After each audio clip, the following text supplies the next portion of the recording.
ఓం శ్రీ సాయిరామ్. ఈ కథ ఒక 10-12 సంవత్సరాల బాలుడి కథ.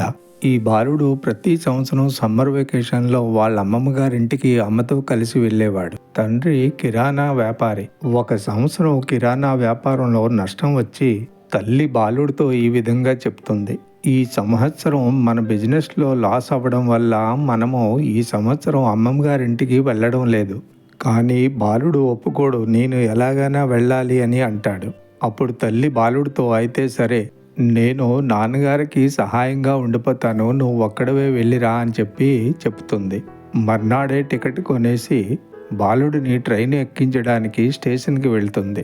ట్రైన్లో కూర్చున్నాక బాలుడికి తల్లి జాగ్రత్తలు చెప్పి బాలుడికి చేతిలో ఒక కవర్ అందిస్తూ ఈ విధంగా చెప్తుంది: నీకు ప్రయాణించే సమయంలో ఏదైనా టెన్షన్ అనిపిస్తే ఈ ఉత్తరం విప్పి చదువుకో అని అంటుంది. బాలుడు తల్లితో అలాగేనమ్మా అని అంటాడు. ట్రైను బయలుదేరిన అరగంట వరకు బాలుడు ఎంతో ఉత్సాహంగా ఉంటాడు. కానీ ఆ తర్వాత చుట్టుపక్కల జనాన్ని చూసి టెన్షన్ పడతాడు. టెన్షన్తో పాటు కొంత భయం కూడా వేస్తుంది. అప్పుడు అమ్మ చెప్పిన మాట ఆ ఉత్తరం గుర్తుకొచ్చి ఉత్తరం విప్పి చదవడం మొదలు పెడతాడు. ఆ ఉత్తరంలో ఏమి రాసిందంటే: బాబు, నువ్వు ఎటువంటి టెన్షన్ పడనక్కర్లేదు. నేను ఇదే ట్రైన్లో వెనకాతల బోగిలో కూర్చొనున్నాను. మరి కొద్దిసేపట్లోనే స్టేషన్ వచ్చేస్తుంది. మనల్ని ఇంటికి తీసుకువెళ్ళడానికి స్టేషన్కు మావయ్య వస్తాడు. అది చదివి అమ్మ నాతో పాటే ప్రయాణం చేస్తుందని తెలుసుకుని చాలా ఆనందం పడతాడు.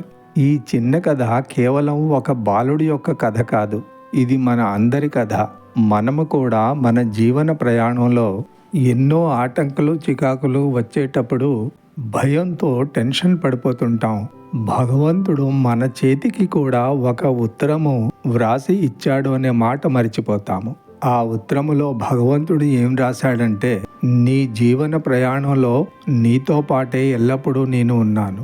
కేవలం ఆ విషయం మరిచిపోవడం వల్ల నువ్వు ఈరోజు దుఃఖిస్తున్నావు. ఈ కథ మనకు ఏం తెలియపరుస్తుందంటే, ఈ భూమి మీద జీవి జన్మించినప్పటి నుంచి ఊపిరి తీసుకొని ఊపిరి వదిలే వరకు ప్రతి క్షణం భగవంతుడు మనతో పాటే ఉన్నాడు.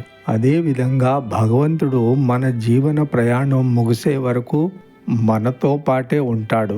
అయితే ఈ సత్యాన్ని ఎవరైతే తెలుసుకోగలుగుతారో వాళ్ళు జీవితాంతం ఎంతో ఆనందంగా ఉంటారు.